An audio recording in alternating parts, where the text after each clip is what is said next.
વડોદરા રણોલી મંદિર પાછળ રહેતા ભાવેશ વાદીના ઘરમાંથી તેમની પત્ની નેન્સી વાદીનો મૃતદેહ લટકેલી હાલતમાં મળી આવતા ચકચાર મચી જવા પામી છે।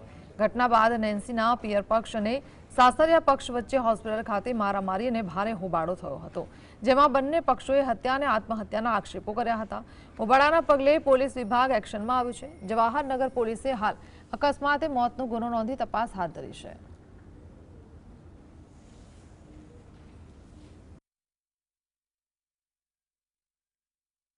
કંઈ પણ જો ફોર્સફુલ હકીકત મળશે તો ફરિયાદ દાખલ કરશું અને એ જે એમાં ઇન્વોલ્વ જે કર્મચારીના ફેમિલી મેમ્બર્સ હશે તો એમના વિરુદ્ધ કાર્યવાહી કરશું।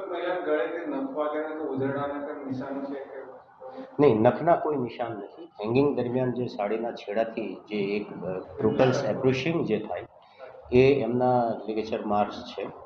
કોઈ મારહાડના કે નખના કોઈ એવા નિશાન એમના ફેસ ઉપર કે એમના ગળા ઉપર નથી। ઇન્ક્વેસ્ટ પંચનામું બરાબર હતું ત્યારે ત્યાં વિઝિટ દરમિયાન આ માલુમ પડે।